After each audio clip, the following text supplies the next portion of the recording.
Maintenant, je voudrais inviter le secrétaire général du comité central du parti Xi Jinping à présenter le rapport d'activité au nom du 18e comité central du PCC.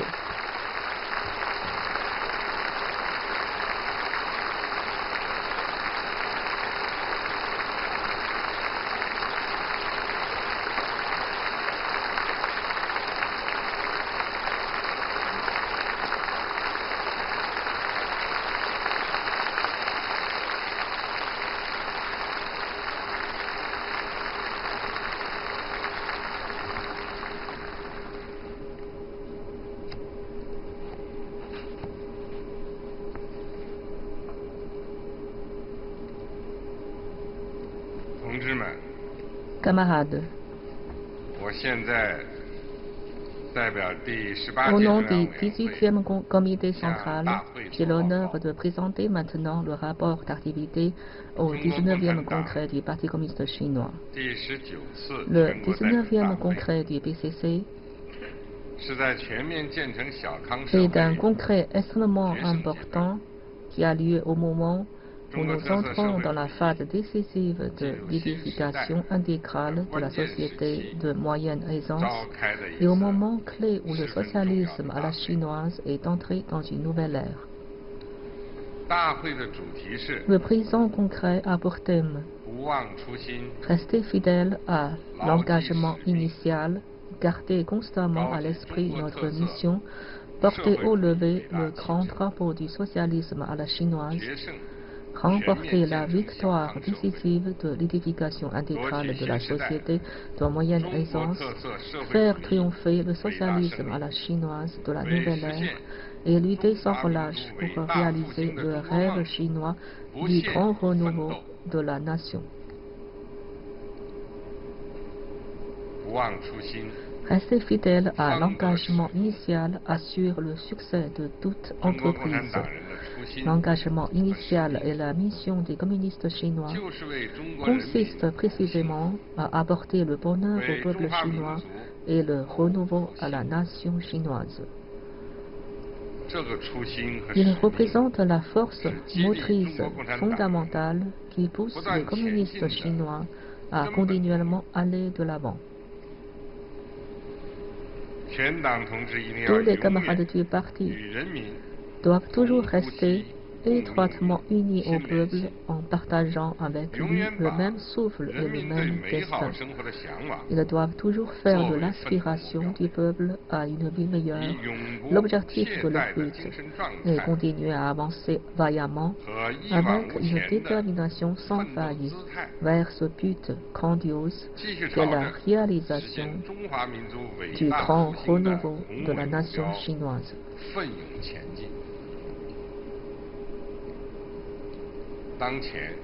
À l'heure actuelle, la situation, tant intérieure qu'extérieure, connaît des changements profonds et complexes. Le développement de notre pays se trouve dans une importante période stratégique dont les perspectives sont rayonnantes, tout en étant confronté à des défis très sérieux. Tous les camarades du parti doivent prendre de la hauteur pour voir loin, être conscient des dangers possibles, avoir un esprit ouvert à la réforme et à l'innovation, en rejetant toute pensée sclérosée et tout immobilisme, unir autour d'eux et conduire notre peuple multiethnique à la victoire décisive de l'éducation intégrale de la société de moyenne aisance et faire triompher le socialisme à la chinoise de la nouvelle ère.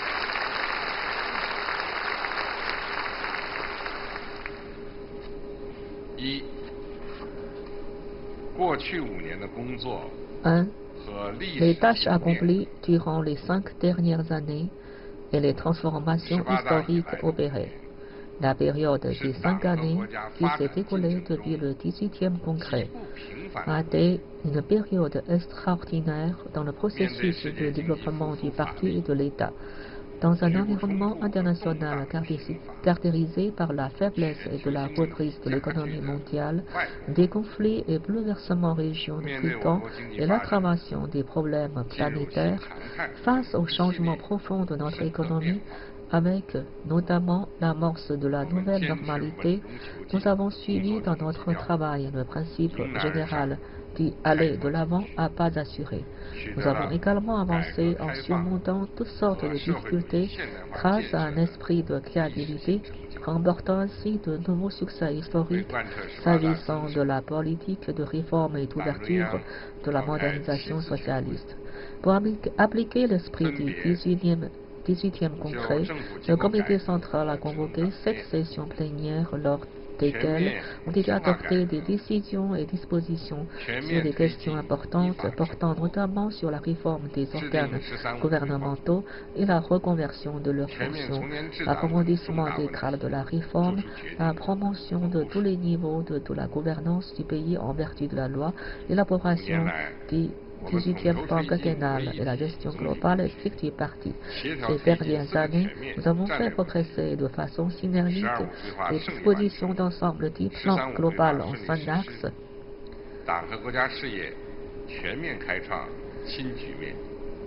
Par conséquent, les objectifs du 12e plan quinquennal ont été accomplis avec succès.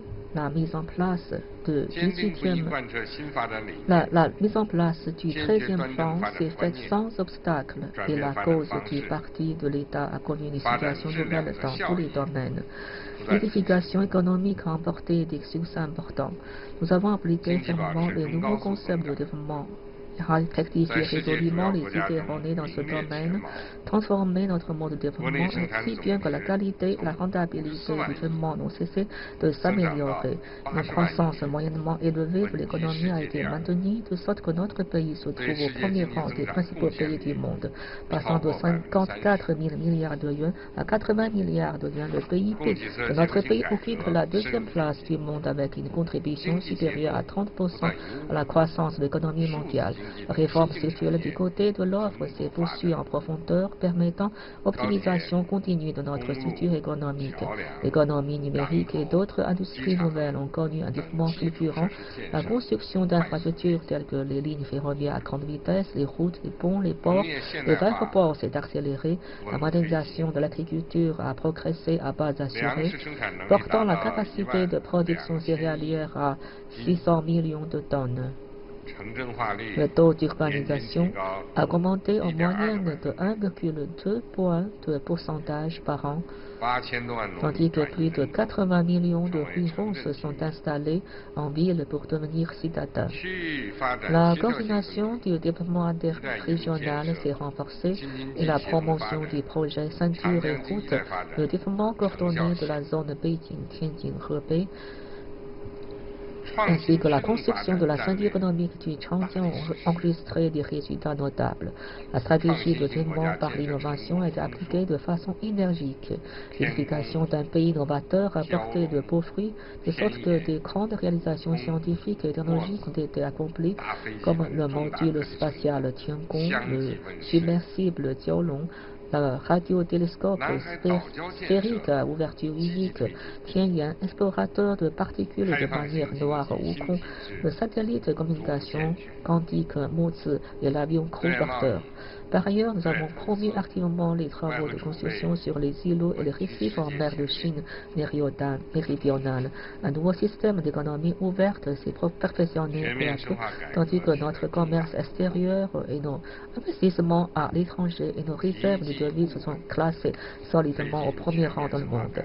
L'approfondissement des cadres de la réforme a réalisé des percées importantes. En faisant progresser de manière stable et rapide l'approfondissement des cadres de la réforme, nous avons éliminé résolument toutes sortes de vices au niveau des institutions et des mécanismes. En œuvrant pour une réforme tout azimut, nous avons veillé à réaliser des progrès dans plusieurs secteurs et à pousser la réforme en profondeur de manière renforcée, son caractère systématique, global et coordonné. Pour faire progresser étape par étape la réforme, tant en ampleur qu'en profondeur, nous avons adopté plus de 1500 mesures permettant ainsi de percer dans les secteurs importants et les maillons clés et l'établissement d'un cadre général de réforme dans les domaines prioritaires. Le régime socialiste à la chinoise s'est amélioré, le niveau de modernisation du système et de la capacité de gouvernance de l'État a sensiblement progressé. Le dynamisme de développement et la force novatrice de toute la société ont connu un accroissement sensible. L'édification de la démocratie et de la légalité a franchi un pas important. Nous avons développé activement la démocratie socialiste et déployé de grands efforts pour la promotion intégrale de la gouvernance de l'État en vertu de la loi, de sorte que l'édification institutionnelle pour assurer la coordination entre la direction du parti, la souveraineté populaire et la gouvernance de l'État en vertu de la loi s'est renforcée sur tous les plans. Que le système de direction du parti et ses mécanismes n'ont cessé de s'améliorer et que la démocratie socialiste a connu un développement continu et que la démocratie au sein du parti s'est élargie davantage.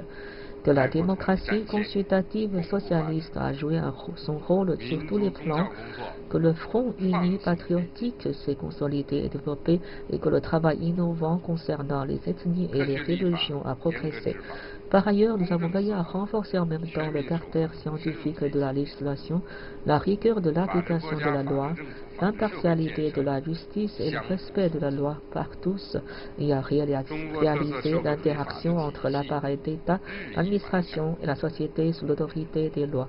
Le système légal socialiste à la chinoise n'a cessé de se perfectionner, tandis que la conscience de la légalité des citoyens s'est sensiblement renforcée. La réforme polypilote du système national de supervision a produit des effets tout à fait positifs. La réforme du système administratif et judiciaire ainsi que l'édification d'un système de contrainte et de surveillance du fonctionnement du pouvoir ont donné des résultats satisfaisants.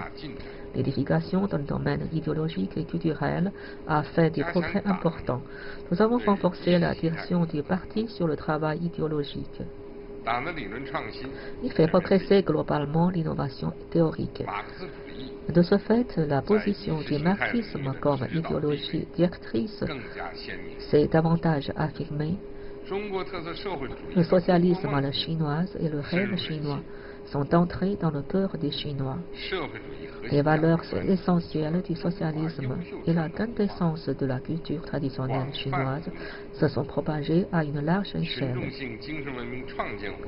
Les activités de masse visant à construire la civilisation spirituelle se sont répandues en produisant des résultats réels. Le niveau des services culturels publics n'a cessé de s'améliorer. La création littéraire et artistique a connu une progression durable. Les œuvres et les industries culturelles ont prospéré.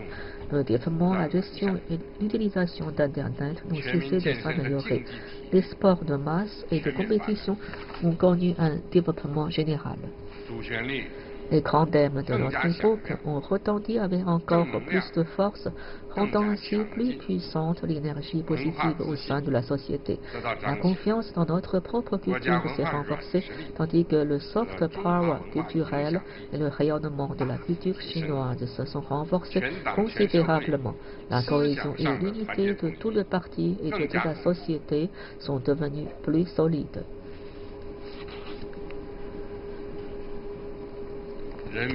Les conditions de vie de la population n'ont cessé de s'améliorer. Grâce à la mise en application du concept de développement centré sur le peuple, tout un lot de mesures a été exécuté au profit du peuple, ce qui a permis de renforcer considérablement son sentiment de satisfaction. La lutte pour éradiquer la pauvreté a enregistré des résultats décisifs, si bien que plus de 60 millions d'habitants démunis sont sortis définitivement de la pauvreté et que le taux de pauvreté a baissé, passant de 10,2% à moins de 4%. Le secteur de l'éducation a connu un essor général, surtout dans les régions rurales et dans le centre et l'ouest du pays. Dans le cadre de l'amélioration continue de l'emploi, plus de 13 millions de nouveaux postes par an ont été créés dans les agglomérations urbaines.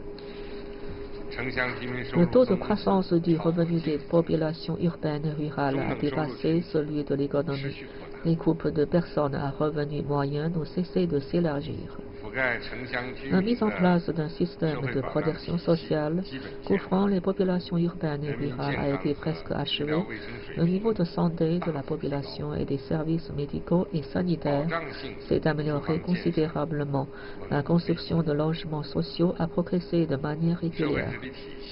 Enfin, le système de gouvernance sociale s'est amélioré davantage, garantissant ainsi la stabilité sociale générale et le renforcement de la sécurité nationale dans les divers domaines. L'édification d'une civilisation écologique a remporté des succès notables. Le parti et le pays tout entier ont déployé de grands efforts pour promouvoir l'édification d'une civilisation écologique, si bien que l'application du concept de développement vert est devenue un acte conscient et une initiative des masses, et que la négligence de la protection de l'environnement a été sensiblement corrigée. La mise en place d'un système de civilisation écologique a été accélérée. La stratégie des régions à fonction spécifique s'est perfectionnée progressivement. Les essais de création de parcs nationaux ont bien progressé. L'opération pour les économies de ressources naturelles dans tous les domaines a donné des résultats très positifs, permettant ainsi de faire baisser considérablement la densité de la consommation d'énergie et de ressources naturelles. Les projets importants de protection et de régénération des écosystèmes ont progressé sans à-coups et le taux de couverture forestière du pays s'est élevé continuellement. Grâce aux efforts consentis, l'environnement s'est amélioré sensiblement. Par ailleurs, en incitant à la coopération internationale pour réagir au changement climatique, notre pays est devenu un important acteur, contributeur et exemple à suivre pour l'édification de la civilisation écologique à l'échelle mondiale. L'édification des forces armées est entrée dans une phase nouvelle. Visant la réalisation du rêve chinois et du rêve de renforcement de l'armée, nous avons élaboré des principes stratégiques et militaires adaptés à la conjoncture nouvelle et déployé tous nos efforts pour faire progresser la modernisation de la défense nationale et de l'armée. À la suite de la conférence de Gutian sur le travail politique au sein de l'armée, les traditions glorieuses et l'excellent style de travail de notre parti et de notre armée ont pu être réétablis et développés, tandis que le paysage politique de l'armée populaire s'est véritablement amélioré. La réforme de la défense nationale et des forces armées a réalisé une percée historique. En effet, un nouveau schéma s'est établi dans lequel la commission militaire centrale assure la direction centralisée et unifiée, les zones de commandement se chargent des opérations militaires et les différentes forces armées se consacrent à leur propre édification. Ainsi que l'armée populaire accomplit une refonte révolutionnaire de sa structure organisationnelle et de ses structures de force.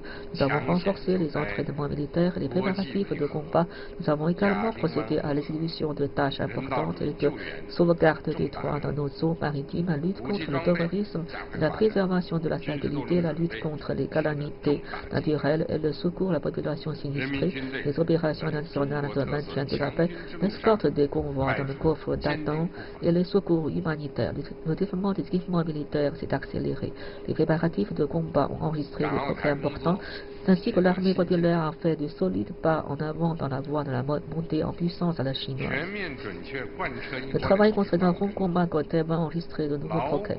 En appliquant intégralement avec précision le principe un pays, deux systèmes, nous avons exercé fermement le pouvoir de gouvernance globale attribué à l'autorité centrale par la Constitution et les lois fondamentales sur les régions administratives spéciales de Hong Kong, de Macao, approfondir les échanges et la coopération entre la partie continentale et ces deux régions, assurer la prospérité et la stabilité de ces dernières.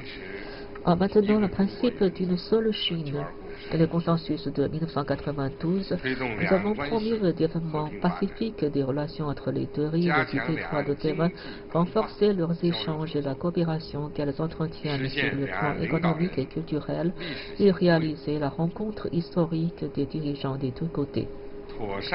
Nous avons su réagir judicieusement au changement de la situation politique à Taïwan et combattu fermement les forces sécessionnistes pour l'indépendance de Taïwan, sauvegardant ainsi la paix et la stabilité du détroit.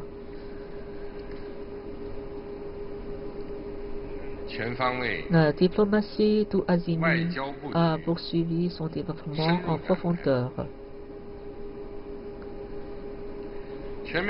Nous avons fait progresser globalement la diplomatie de grands pays à la chinoise, de manière à mettre en place une diplomatie tout azimut, multidimensionnelle et à plusieurs niveaux, créant ainsi un environnement extérieur favorable au développement de notre pays. Dans le cadre du projet La ceinture et la route, nous avons pris l'initiative de créer la Banque asiatique d'investissement pour les infrastructures et mis sur pied le fonds de la route de la soie. Nous avons organisé le premier forum La ceinture et la route pour la coopération internationale, la réunion des dirigeants de l'APEC, le sommet du G20 à Hangzhou, le sommet des BRICS à Xiamen, et la conférence pour l'interaction et les mesures de confiance en Asie. Par ailleurs, nous avons pris l'initiative de construire une communauté de destin pour l'humanité a promu la réforme du système de gouvernance mondiale. Tout cela a permis d'accroître la force d'influence, de rassemblement et de rayonnement de notre pays sur le plan international. La Chine a pu apporter de ce fait de nouvelles et grandes contributions à la paix et au développement du monde. La gestion globale et stricte du parti a donné d'excellents résultats. Nous avons renforcé sur tous les plans la direction et l'édification du parti pour prévenir et corriger avec une grande fermeté toute manifestation de relâchement et du laxisme dans la gestion du parti. Nous avons amené tout le parti à se conformer strictement au statut du parti, à renforcer la conscience politique, la conscience de l'intérêt général, la conscience du noyau dirigeant et la conscience de l'alignement, et à défendre fermement l'autorité et la direction centralisée et unifiée du comité central, tout en réaffirmant la discipline et les règles de conduite politique du parti en assumant d'échelon en échelon la responsabilité politique en matière de gestion du parti. Conformément à l'exigence de se garder dans le miroir, rectifier sa tenue, prendre sa douche et se soigner, nous avons organisé la campagne d'éducation et de mise en pratique de la ligne de masse du parti et l'opération éducative sur le style de travail dit 3 consignes de rigueur et 3 règles d'honnêteté, tout en régularisant, institutionnalisant l'éducation dite 2 études et 1 ligne d'action. Par conséquent, dans tout le parti, les idéaux de conviction sont devenus plus solides et l'esprit du parti s'est raffermi davantage. Grâce à l'application stricte des normes requises pour l'évaluation des bons cadres, à la nouvelle époque, nous avons constaté une nette amélioration quant à l'atmosphère et la pratique de la sélection et de la nomination des cadres. La réforme institutionnelle en matière d'édification du parti a progressé en profondeur tandis que la réglementation interne du parti s'est perfectionnée sans cesse. Nous avons veillé à accorder la première place à la discipline du parti et à résoudre les problèmes qui ont suscité un mécontentement au sein des masses populaires et qui constituent la plus grave menace pour le fondement même de l'exercice du pouvoir par le parti. Le comité central a publié les 8 recommandations pour réprimer sévèrement les formalismes, bureaucratie, l'hédonisme et le goût de luxe et combattre toute recherche de privilèges. Les tournées d'inspection couvrant tous les comités des instances centrales et provinciales du parti ont agi comme une arme fortement dissuasive. La lutte anticorruption étendue à tous les domaines ne connaît pas de tolérance ni de zone interdite, mais nous sommes résolus à réprimer aussi bien les tigres que les mouches et les renards. Nous avons pratiquement atteint notre but de dissuader toute tentative de corruption en resserrant les barreaux de la cage pour empêcher toute possibilité de corruption et en consolidant la digue qui réprime toute envie même de corruption. Tout cela a permis de renforcer et de maintenir l'effet dissuasif et répressif de la lutte anticorruption.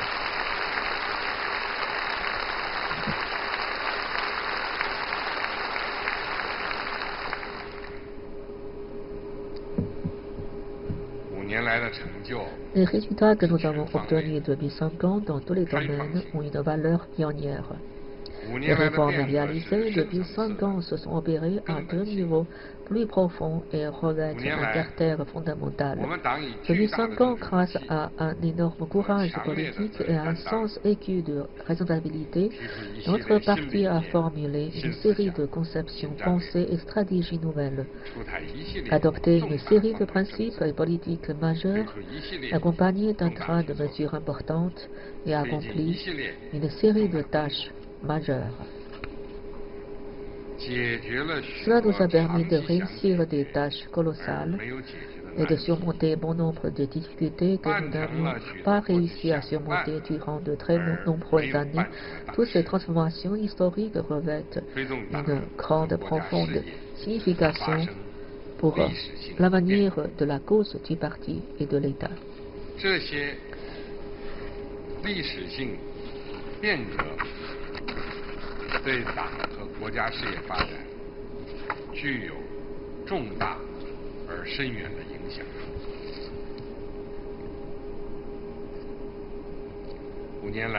Depuis 5 ans, animés d'un grand courage pour affronter les divers risques, les dures épreuves et les problèmes notables au sein du parti, nous avons, en nous appuyant sur une volonté opiniâtre, rétabli la discipline, combattu la corruption et puni les coupables de manière à éliminer les dangers latents au sein du parti et de l'État. Ainsi, la vie politique interne du parti s'est renouvelée, le paysage politique du parti s'est sensiblement amélioré. Et sa force créatrice, sa cohésion et sa compatibilité se sont considérablement renforcées. De plus, l'unité du parti s'est renforcée, les relations entre le parti et les masses populaires se sont davantage resserrées et le parti est devenu plus ferme dans sa lutte révolutionnaire, tout en se dotant d'une nouvelle et puissante vitalité. Tout cela a fourni une solide garantie politique pour le développement de la cause du parti et de l'État.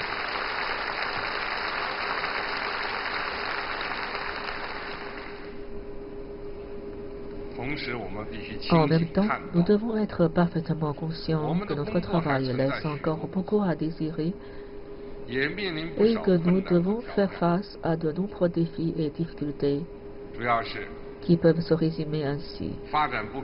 Certains problèmes qui empêchent sérieusement un développement équilibré et suffisant subsistent. La qualité et la performance du développement se trouvent encore à un niveau relativement bas. Notre capacité à innover n'est pas assez forte. Le niveau de l'économie réelle doit être amélioré. La tâche de la protection des écosystèmes et de l'environnement s'annonce encore lourde et ardue.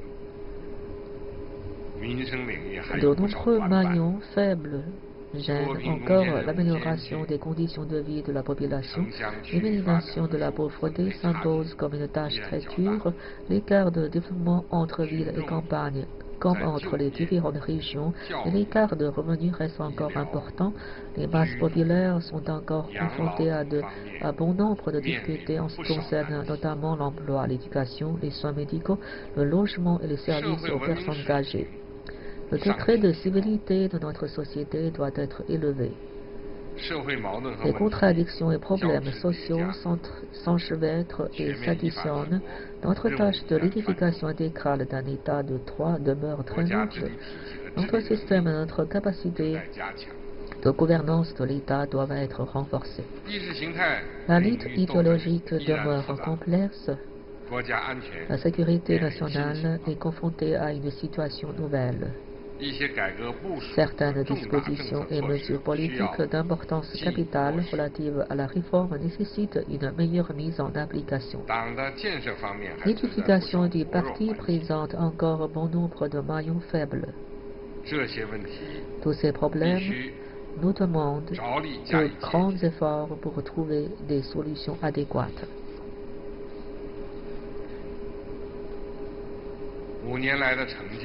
Tous les succès obtenus au cours des 5 années écoulées, nous devons à la ferme direction du comité central du parti et surtout aux efforts conjugués de tout le parti et de notre peuple multiethnique. Ici, je tiens à exprimer, au nom du comité central du PCC, nos remerciements les plus sincères à toutes nos communautés ethniques, à tous les partis et groupements démocratiques, à toutes les organisations populaires, aux patriotes de tout horizon, à nos concitoyens des régions administratives spéciales de Hong Kong, de Macao et à nos compatriotes de Taïwan, ainsi qu'aux Chinois résidant à l'étranger, sans oublier nos amis partout dans le monde qui s'intéressent à la Chine et apportent leur soutien à la modernisation de la Chine.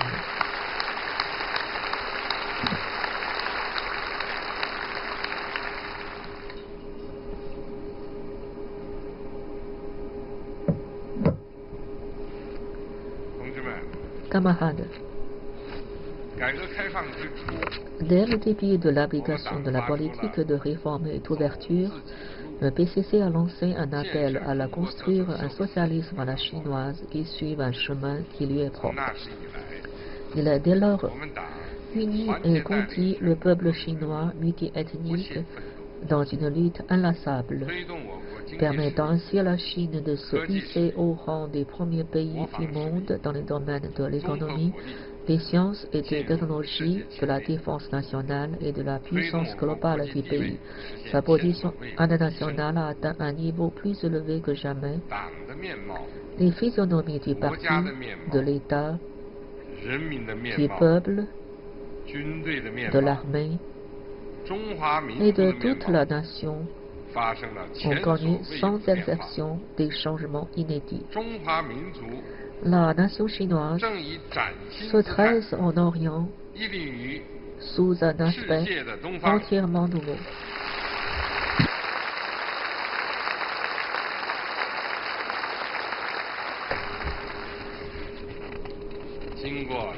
Le socialisme à la chinoise, après avoir parcouru un long chemin, est entré dans une nouvelle ère et au cours de son développement, un nouvel horizon historique s'est ouvert à notre pays.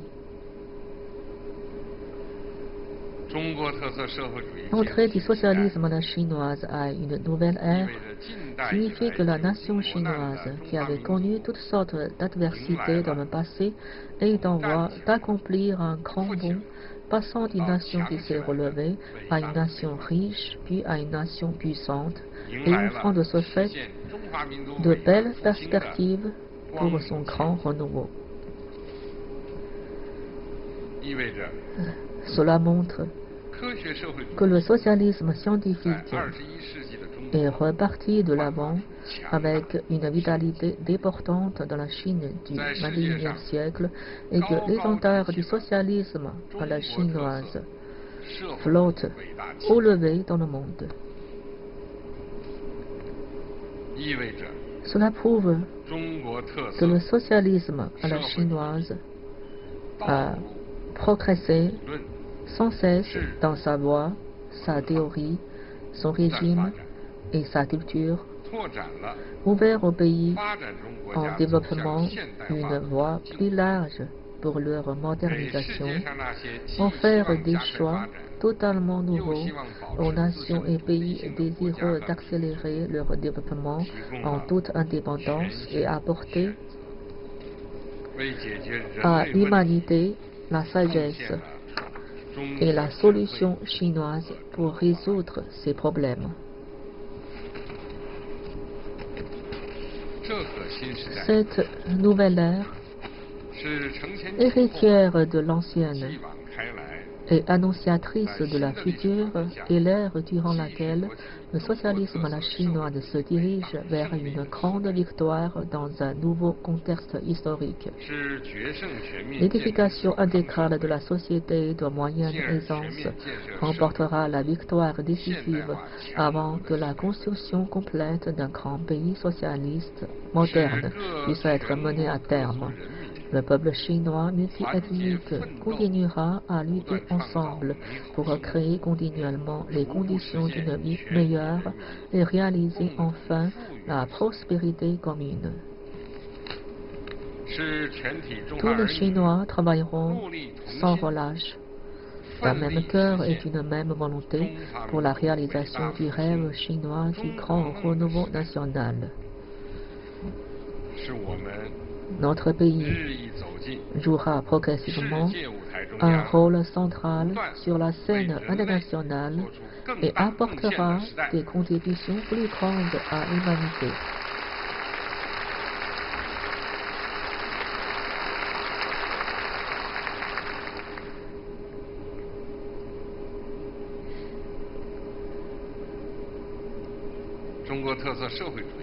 Avec l'entrée du socialisme à la chinoise dans la nouvelle ère, la principale contradiction dans la société chinoise s'est transformée en celle entre l'aspiration croissante de la population à une vie meilleure et le développement déséquilibré et insuffisant de la Chine.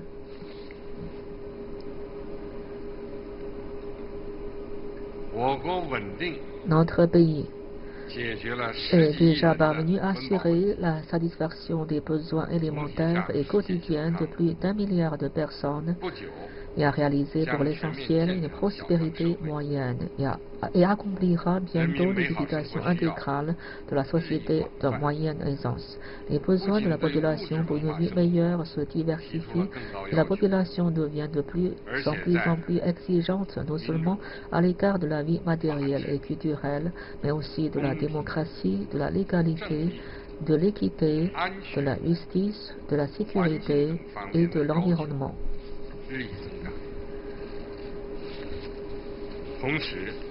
Alors que les forces productives sociales en Chine se trouvent dans leur ensemble à un niveau beaucoup plus élevé et que notre pays est au premier rang mondial dans de nombreux domaines en termes de capacité de production, le problème du développement déséquilibré et insuffisant se pose avec acuité et est considéré de surcroît comme le principal handicap pour satisfaire l'aspiration croissante de la population à une vie meilleure.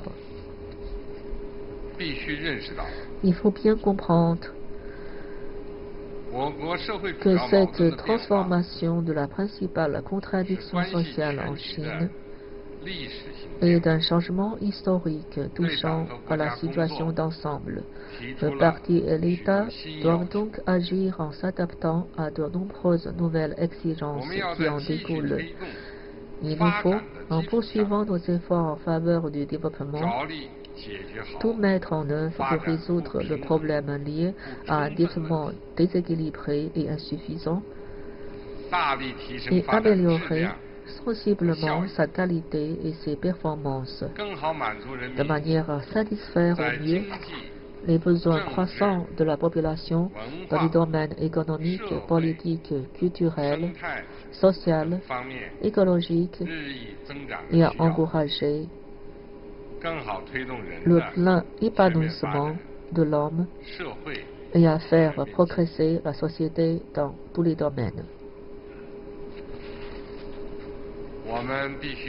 Il faut également comprendre que, bien que la principale contradiction sociale ait changé, notre affirmation sur la phase historique où se trouve le socialisme en Chine n'a pas changé. Notre pays se trouve et se trouvera encore longtemps dans le stade primaire du socialisme, et cette réalité fondamentale n'a pas changé. La Chine demeure le plus grand pays en développement dans le monde et ce statut international n'a pas changé. Tous les membres du parti sont appelés à lutter pour faire de la Chine un grand pays socialiste, beau, moderne, prospère, puissant, démocratique, harmonieux et hautement civilisé.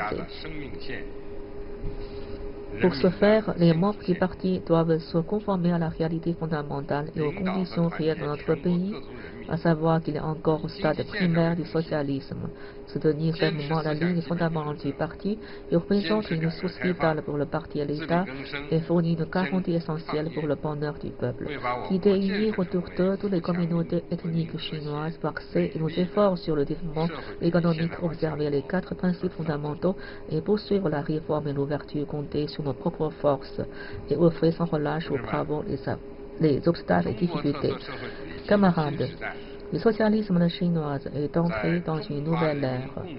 Cela revêt une importance capitale aussi bien pour l'histoire du développement de la République populaire de Chine et de la nation chinoise que pour l'histoire du socialisme à l'échelle mondiale et l'histoire de la société humaine. Tous les membres du parti doivent renforcer leur détermination et œuvrer avec dynamisme et dans un esprit entreprenant de manière à permettre au socialisme chinois de dégager une vitalité encore plus grande.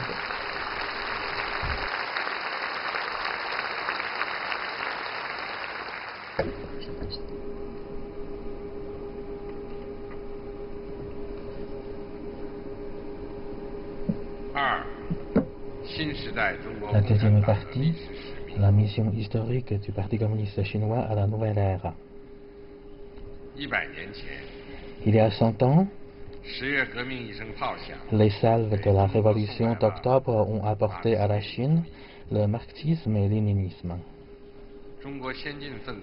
Des éléments avancés en Chine ont découvert à travers la vérité scientifique du marxisme et le léninisme la clé de la résolution des problèmes chinois. Depuis l'époque moderne, dans les mouvements de l'époque moderne et dans la lutte contre les envahisseurs étrangers, dans la combinaison de marxisme et léninisme au mouvement de le Parti chinois, en 1921, le Parti communiste chinois a vu le jour. Dès lors, les Chinois ont trouvé un guide pour leur permettant de mener à bien leur lutte pour l'indépendance nationale, l'émancipation du peuple, la prospérité du pays et le bonheur des citoyens, passant ainsi sur le plan moral de la passivité à l'initiative. La nation chinoise est une grande nation avec une civilisation vieille de plus de 5000 ans et une brillante culture qui lui est propre. Elle a apporté une contribution considérable à l'humanité. Après la guerre de l'opium, elle sombra dans un état déplorable et souffrit de troubles intérieurs et de menaces extérieures. Et son peuple vécut de profondes souffrances, de guerres incessantes, de territoires envahis et d'une vie misérable. Pour redresser la nation, beaucoup d'hommes aux nobles idéaux se lancèrent les uns après les autres dans des luttes héroïques et opiniâtres et tentèrent de divers essais. Mais finalement, ils ne purent changer ni la nature de l'ancienne Chine, ni le sort misérable de son peuple.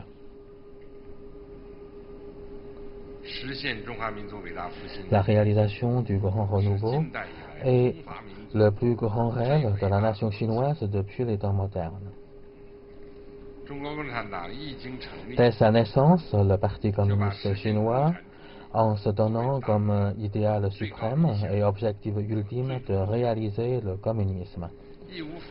Le PCC s'est chargé, sans aucune hésitation, de mener à bien la mission historique du renouveau de la nation chinoise.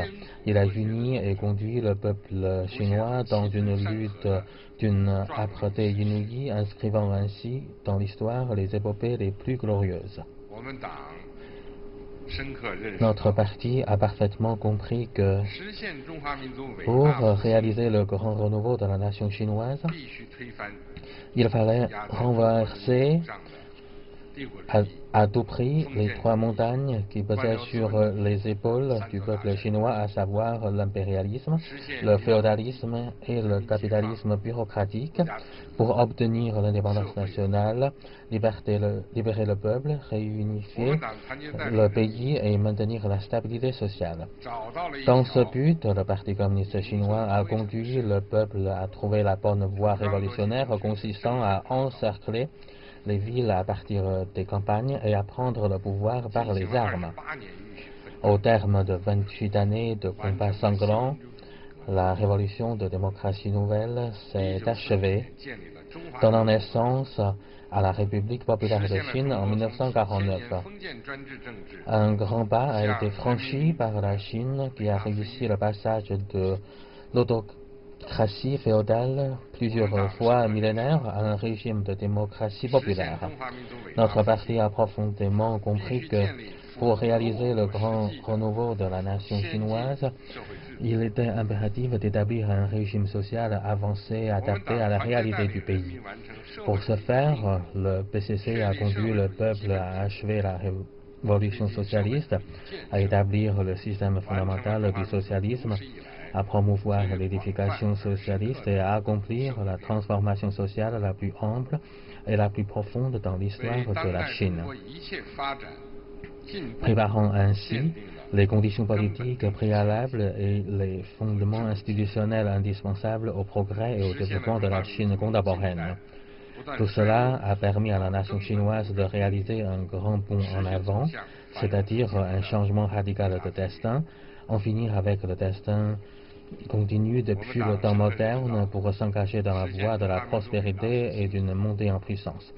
Notre parti a profondément compris que pour réaliser le grand renouveau de la nation chinoise, il fallait suivre le courant de l'époque, répondre aux attentes du peuple et pratiquer courageusement la réforme de l'ouverture sur l'extérieur, de façon à donner une grande force motrice à la progression irrésistible de la cause du parti et du peuple. Notre parti a uni et conduit le peuple à entreprendre une nouvelle révolution que sont la réforme de l'ouverture pour éliminer tous les obstacles idéologiques et institutionnels préjudiciables au développement du pays et au progrès de la nation, et pour se frayer la voie du socialisme chinoise, permettant ainsi à la Chine d'être en phase avec son temps. Durant les 96 années écoulées, pour accomplir la mission historique du grand renouveau de la nation chinoise, le Parti communiste chinois, qu'il fût en position de force ou de faiblesse, dans ses victoires comme dans ses défaites, est resté indéfectiblement fidèle à son engagement initial et à ses idéaux, et le PCC a conduit le peuple à œuvrer opiniâtrement en bravant mille difficultés et dangers, en faisant de grands sacrifices.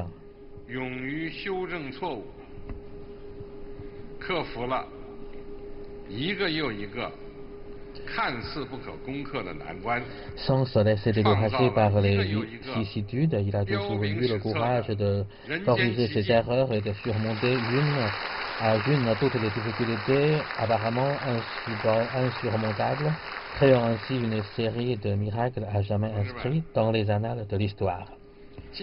Camarades, aujourd'hui nous sommes plus que jamais proches de l'objectif du grand renouveau national et plus que jamais conscients et capables de l'atteindre.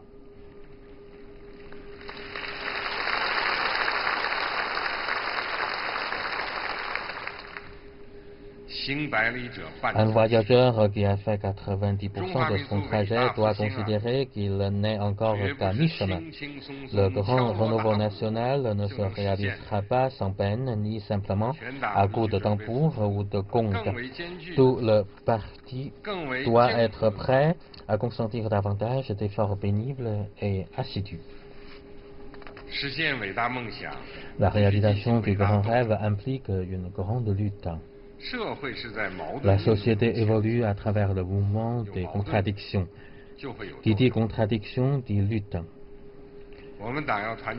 Notre parti, à la tête du peuple, doit mener une grande lutte aux nombreuses caractéristiques historiques nouvelles afin de faire face aux grands défis, se prémunir contre les risques sérieux, surmonter les graves difficultés et résoudre les contradictions fondamentales.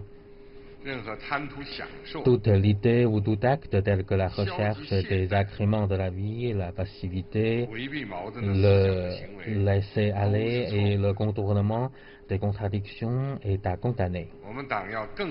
Tous les membres du parti doivent plus consciencieusement rester fidèles à la direction du parti et au régime socialiste de notre pays et combattre tout acte ou propos qui tendent de les affaiblir, de les ternir et de les rejeter. Sauvegarder les intérêts du peuple en luttant contre tout acte susceptible de leur nuire et en se gardant de se couper des masses populaires. Il faut suivre le courant de la réforme et l'innovation de notre époque et combattre les maux graves et invétérés, sauvegarder la souveraineté, la sécurité et les intérêts en matière de développement de notre pays en combattant toutes les activités de sécession et de toute tentative de sabotage de l'unité nationale, ainsi que l'harmonie et de la stabilité sociale. Se prémunir contre toutes sortes de risques en surmontant toutes les difficultés et en relevant tous les défis à caractère politique, économique, culturel et social et écologique. Tout le parti doit faire preuve d'un esprit combatif et améliorer ses aptitudes afin de mener jusqu'aux nouvelles victoires cette grande lutte à long terme qui se révèle très complexe et ardue.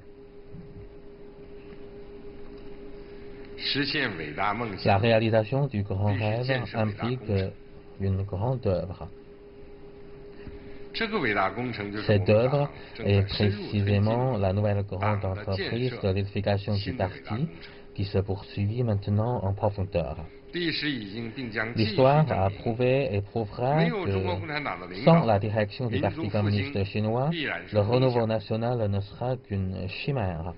Le Parti communiste chinois doit lui-même être fort s'il veut demeurer en tout temps un parti marxiste au pouvoir, à l'avant-garde de l'époque et le pilier de la nation. Tous les membres du parti doivent renforcer l'esprit du parti, avoir le courage d'affronter les problèmes, faire preuve d'une volonté de faire pour mener les tâches jusqu'au bout, comme si l'on n'hésitait pas à racler l'os pour en éliminer le poison, extirper tous les facteurs préjudiciables à la pureté et au caractère avancé du parti, et éliminer tout virus nuisible à sa santé de manière à lui permettre de renforcer sans cesse ses capacités en matière de direction politique, d'orientation idéologique, de mobilisation populaire, d'influence sociale et de garder toujours sa grande vitalité et sa puissante compatibilité. La réalisation du grand rêve implique la progression continue de notre grande cause. Le socialisme à la chinoise est le thème majeur de toute la théorie et de toute la pratique suivie par notre parti depuis l'application de la politique de réforme et d'ouverture, et présente le résultat essentiel que le parti et le peuple ont obtenu au prix d'immenses efforts et peines. La voie du socialisme à la chinoise est le passage obligé pour réaliser la modernisation socialiste et créer une vie meilleure pour les Chinois. Le système théorique du socialisme à la chinoise est la juste théorie permettant au parti et au peuple chinois de réaliser le grand renouveau national. Le régime du socialisme à la chinoise offre la garantie institutionnelle fondamentale pour le développement et le progrès de la Chine contemporaine. La culture du socialisme à la chinoise est une puissante force spirituelle qui pousse notre parti et notre peuple multiethnique à aller courageusement de l'avant. Tous les membres du parti sont appelés à renforcer leur confiance dans la voie, la théorie, le régime et la culture qui nous appartiennent. Nous refusons de reprendre l'ancienne voie de repli sur soi et de l'immobilisme, comme nous rejetons la voie erronée nous menant à l'abandon de notre drapeau. Nous devons garder notre fermeté politique, faire un travail solide en faveur du redressement du pays et maintenir le développement sans arrêt du socialisme à la chinoise. La grande lutte, la grande œuvre, la grande cause et le grand rêve sont 4 éléments étroitement liés, cohérents entre eux et en interaction. À l'intérieur desquels la nouvelle et grande œuvre d'édification du parti joue un rôle crucial.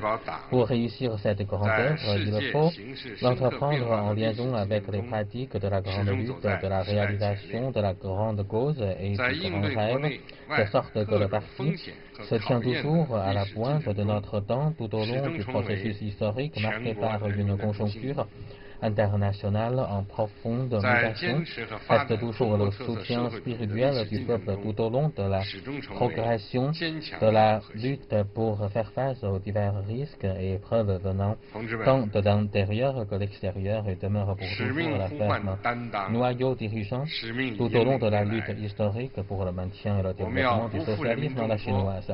Camarades, notre mission appelle aux responsabilités et nous dirige vers l'avenir. Nous devons nous montrer dignes du choix historique et de la confiance que le peuple a placée en nous. Dans la grande pratique du socialisme à la chinoise de la nouvelle ère, sous la ferme direction du parti et grâce à une lutte ardue, nous mobilisons tous les Chinois pour aller courageusement de l'avant et rassembler d'immenses forces pour accomplir ensemble le rêve chinois.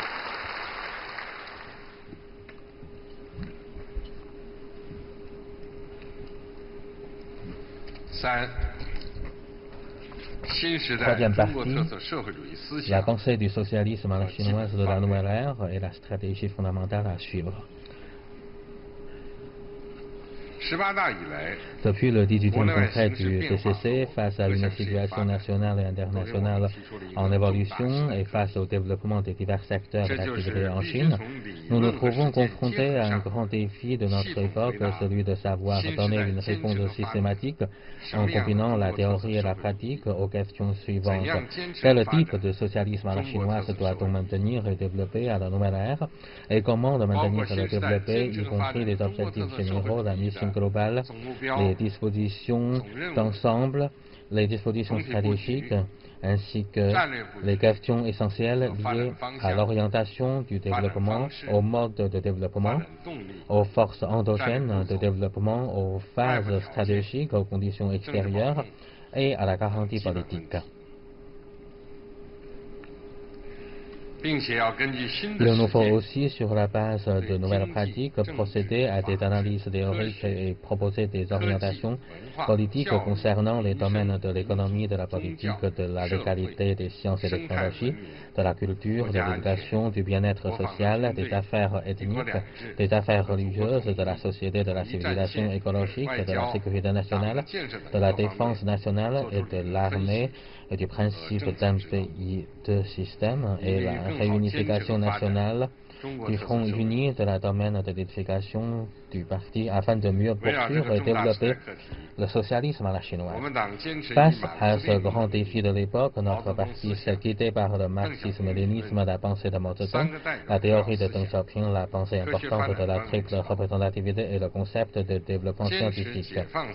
Il s'est confirmé aux principes selon lesquels il faut libérer la pensée, faire preuve d'objectivité et de réalisme et être en phase avec son temps.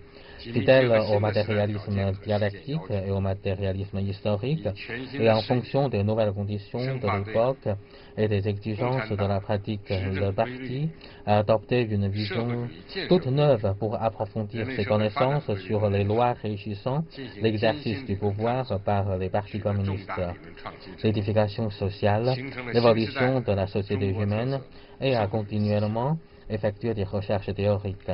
D'importants résultats sur le plan de l'innovation théorique ont été obtenus, donnant ainsi la naissance à la pensée du socialisme à la chinoise de la nouvelle ère.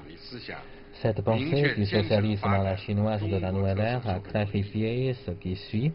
Le maintien et le développement du socialisme à la chinoise ont pour mission globale la réalisation de la modernisation socialiste et le grand renouveau de la nation chinoise et après la mise en place de la société de moyenne aisance, de faire de la Chine en 2 étapes et vers le milieu du siècle, un grand pays socialiste beau, moderne, prospère, puissant, démocratique, harmonieux et hautement civilisé.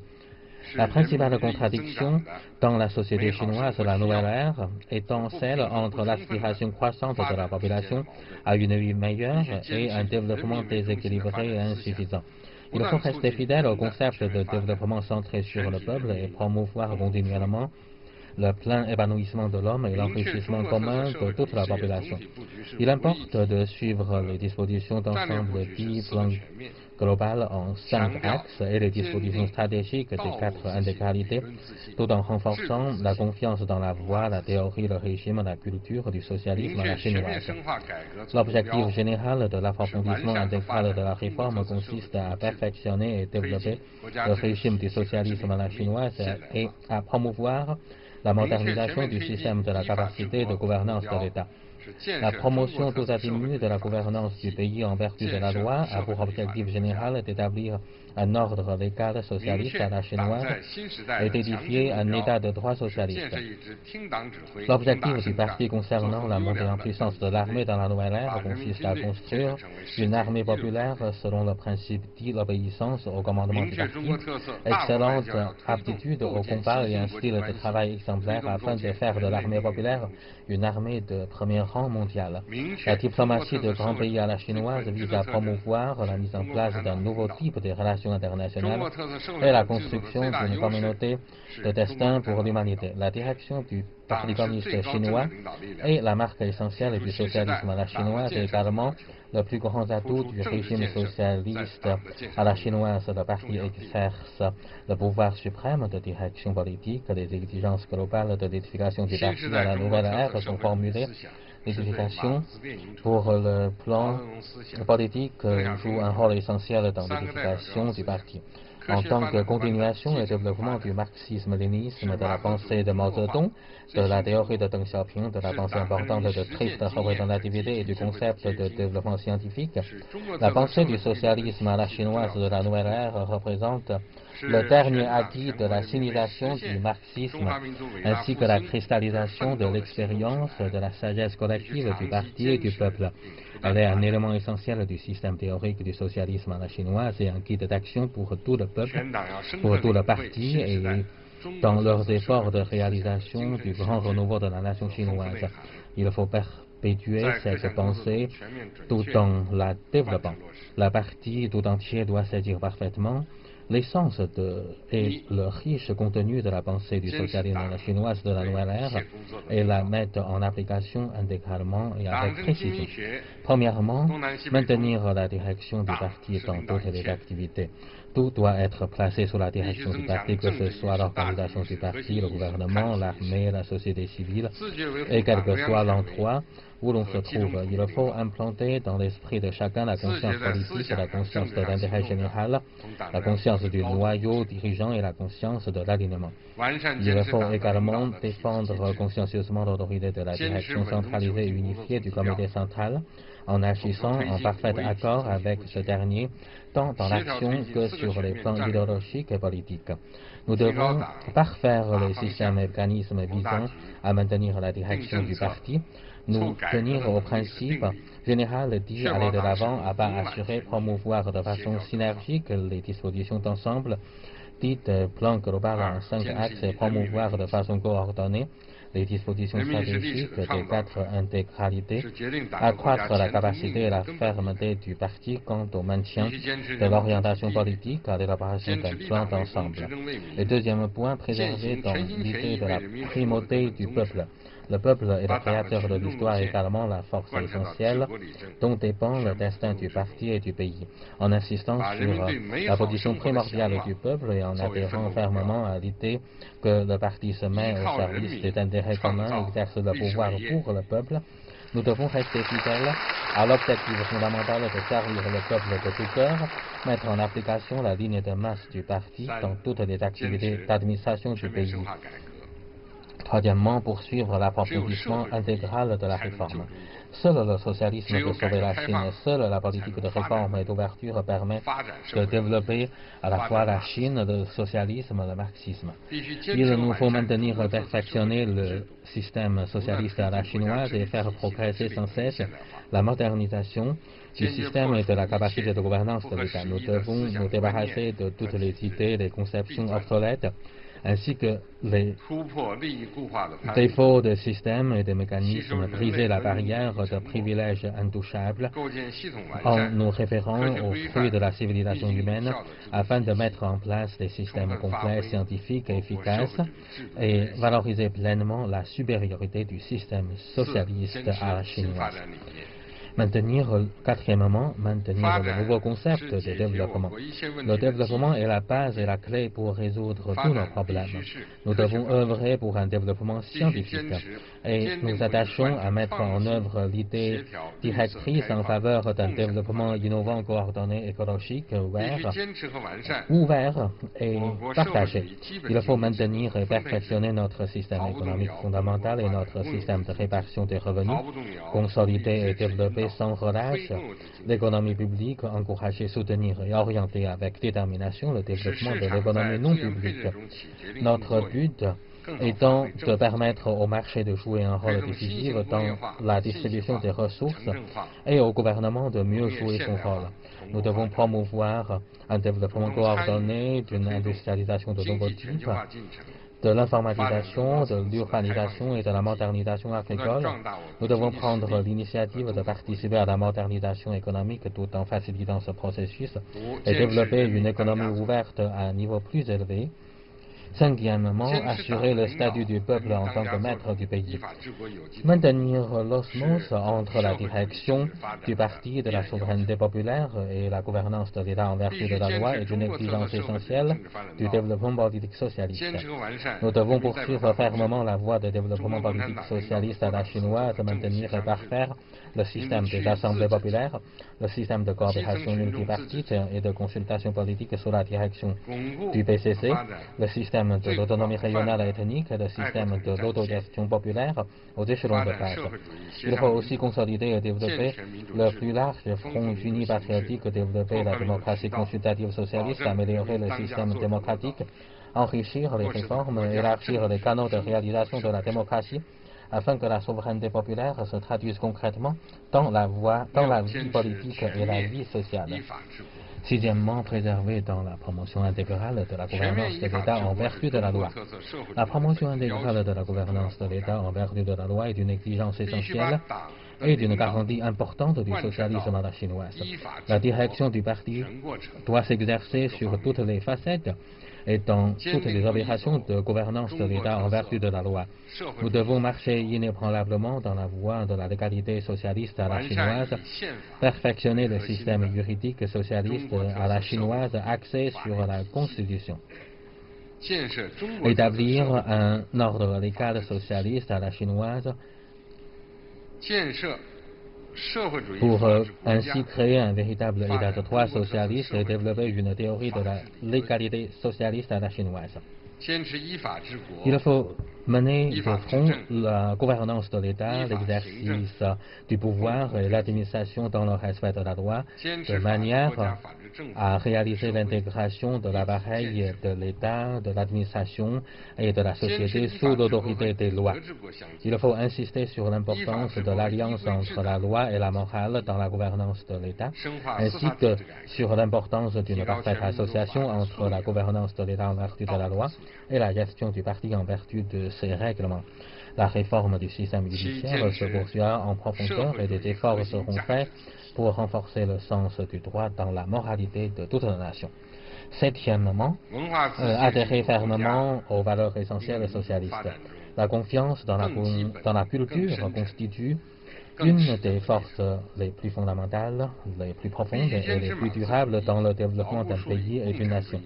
Il nous faut rester fidèles au marxisme, ancré solidement dans notre esprit le noble idéal du communisme et l'idéal commun du socialisme à la chinoise, tout en cultivant et pratiquant les valeurs essentielles du socialisme. Nous devons renforcer continuellement notre initiative et accroître notre droit à la parole dans le domaine idéologique. Une transformation novatrice et un développement innovant de bonnes traditions culturelles chinoises doit être promu de manière à poursuivre les traditions de la culture révolutionnaire et à développer la lutte socialiste à caractère avancé. Ce n'est qu'en restant fidèle à nos belles traditions, en assimilant tout ce qu'il y a d'utile provenant de l'étranger et en nous orientant vers l'avenir que nous arrivons à bâtir l'esprit chinois, les valeurs chinoises et la force chinoise qui fourniront un guide moral au peuple. Huitièmement, garantir et améliorer le bien-être social par le développement. Le développement a pour but final d'améliorer le bien-être de la population. Nous devons donner la primauté à l'intérêt général et répondre aux préoccupations des citoyens, remédier aux maillons faibles dans le secteur du bien-être public et promouvoir l'équité et la justice sociale. De nouveaux progrès devront être réalisés afin que les enfants garantissent sainement que tout le monde ait droit à l'éducation, que tout travail soit réuni, que chacun soit couvert par l'assurance maladie et l'assurance vieillesse, que tout habitant dispose d'un logement décent et que les démunis puissent recevoir une aide. Il faut mener jusqu'à la victoire finale de la lutte contre la pauvreté, garantir à tous les citoyens le sentiment de satisfaction au cours de développement dit par tous et pour tous, et promouvoir continuellement le plein épanouissement de l'individu, de la prospérité commune, en vue d'assurer la stabilité long terme de l'État ainsi qu'une vie paisible à la population. Il est important de promouvoir l'édification d'une Chine sûre, d'innover en renforçant le système de gouvernance sociale et de sauvegarder l'harmonie et la stabilité sociale. Neuvièmement, préserver dans la coexistence harmonieuse entre l'homme et la nature. L'édification de la civilisation écologique est une œuvre d'importance capitale qui met en jeu le développement pérenne de la nation chinoise. Il faut garder à l'esprit l'idée que la nature vaut son pesant d'or et appliquer fidèlement la politique fondamentale de l'État. De la protection de l'environnement, cette dernière considérant la protection de l'écosystème comme une question de vie ou de mort. Il faut insister sur les économies des ressources et la protection de l'environnement. Nous veillons à mettre en place une gestion systématique des montagnes, des rivières, des forêts, des champs, des lacs et des steppes et à promouvoir un mode de développement et un mode de vie respectueux de l'environnement grâce à l'application la plus stricte des mesures de protection des écosystèmes. Il faut suivre une voie de progrès permettant de favoriser à la fois la production, le bien-être de la population et la préservation des écosystèmes, afin de construire une belle Chine et de créer un bel environnement de production et de vie pour la population et d'apporter de nouvelles contributions à la protection de l'écosécurité à l'échelle planétaire. Dixièmement, adopter un concept global de sécurité nationale. Coordonner le développement et la sécurité, aiguiser notre vigilance face aux risques éventuels, même quand nous sommes en temps de paix, voilà un principe important que suit notre parti dans sa gouvernance de l'État. En plaçant l'intérêt de l'État au-dessus de tout, en ayant pour objectif fondamental la sécurité des citoyens et sur la base de la sécurité politique, nous devons coordonner les divers facteurs tels que la sécurité intérieure et extérieure, la sécurité du territoire et celle des citoyens, la sécurité conventionnelle et la sécurité non conventionnelle, la sécurité nationale et la sécurité commune. L'accent doit également être mis sur l'amélioration du système de sécurité nationale et le renforcement de la capacité en matière de défense de la sécurité nationale afin de préserver résolument la souveraineté et la sécurité nationale ainsi que les intérêts en matière de développement. Onzièmement, maintenir la direction absolue du parti sur l'armée populaire. L'édification d'une armée populaire fidèle au parti, apte au combat et dotée d'un style de travail exemplaire constitue une garantie stratégique à la réalisation des objectifs des 2 centenaires et du grand renouveau de la nation. Nous devons appliquer l'ensemble des principes et des règlements fondamentaux visant à garantir la direction du parti sur l'armée et faire en sorte que le concept du parti concernant le renforcement de l'armée à la nouvelle ère joue un rôle directeur dans l'édification de la défense nationale et des forces armées. Il faut poursuivre l'édification de l'armée sur le plan politique, le renforcement de l'armée par la réforme, le renouveau de l'armée par la science et la technologie, ainsi que l'administration de l'État de l'armée en vertu de la loi. En vue de réaliser l'objectif du parti pour construire une armée puissante dans la nouvelle ère, l'accent doit être mis davantage sur la préparation au combat selon les exigences de terre en situation réelle, sur l'innovation, sur la mise en place d'institutions, sur la gestion intensive et l'efficacité. 12e, maintenir le principe d'un pays de système et promouvoir l'unité nationale. Assurer la prospérité et la stabilité à long terme de Hong Kong et de Macao et achever la réunification complète de la patrie font partie des exigences essentielles pour réaliser le grand renouveau de la nation chinoise. Nous devons défendre le pouvoir de gouvernance globale et l'autorité centrale sur les régions administratives spéciales de Hong Kong et de Macao tout en garantissant le haut degré d'autonomie de ces deux régions afin que le principe un pays de système reste inchangé et inébranlable et qu'il ne soit ni altéré ni déformé lors de son application. En nous tenant à la politique d'une seule Chine et en respectant le consensus de 1992, nous nous efforcerons de promouvoir un développement pacifique des relations entre les deux rives du détroit de Taïwan et d'approfondir la coopération économique et les échanges culturels entre les deux parties et de mobiliser les compatriotes des deux rives pour s'opposer ensemble à toute activité sécessionniste afin d'œuvrer ensemble à la réalisation du grand renouveau de la nation chinoise. 13e, promouvoir la construction d'une communauté de destin pour l'humanité. Le rêve du peuple chinois est étroitement lié à ceux des autres peuples. Il est difficile de le réaliser sans un environnement international pacifique et un ordre international stable. Il faut tenir compte de la conjoncture tant intérieure qu'extérieure, suivre la voie de développement pacifique et appliquer une stratégie d'ouverture mutuellement bénéfique. En adoptant une concept correcte de la justice et des intérêts, nous devons mettre en place une nouvelle conception de sécurité commune, globale, coopérative et durable, de manière à ouvrir des perspectives de développement caractérisées par l'ouverture, l'innovation, l'inclusion et la réciprocité, à promouvoir les échanges et l'enrichissement mutuel entre civilisations dans le respect de la diversité et à former un système écologique respectueux de la nature et favorisant un développement vert.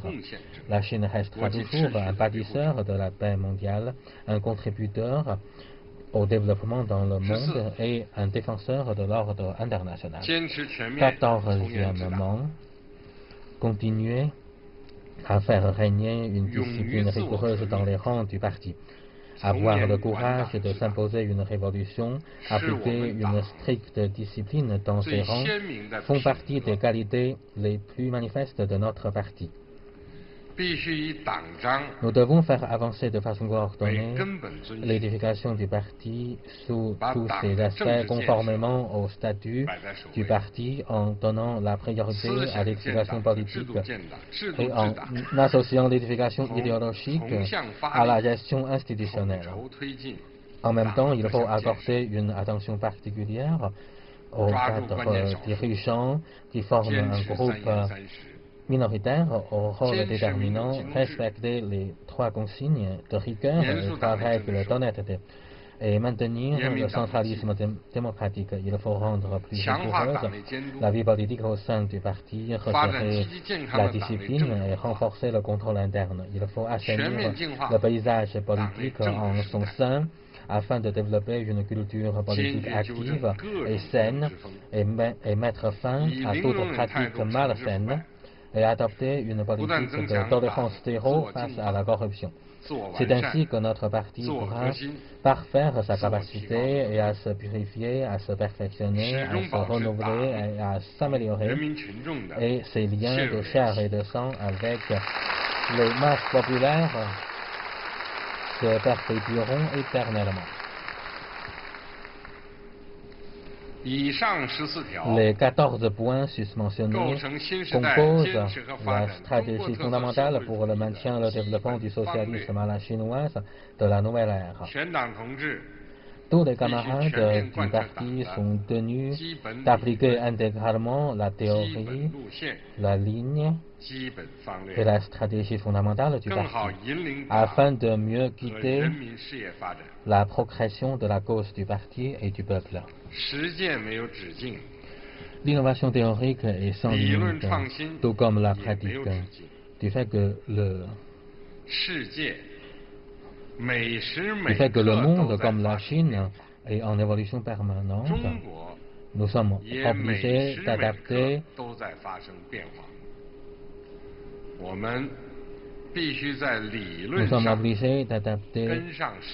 notre théorie aux exigences de notre époque, de renouveler sans cesse notre compréhension des lois objectives et de promouvoir sans relâche les innovations théoriques, pratiques institutionnelles, culturelles, entre autres.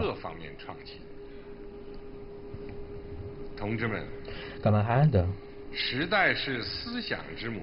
l'évolution du temps fait naître les pensées et la pratique fournit la source à la théorie. Pourvu que nous ayons la sagesse de comprendre l'appel du temps et le courage de corriger les erreurs commises pour préserver dans la vérité le marxisme chinois du XXIe siècle témoignera sûrement d'une force de conviction encore plus puissante.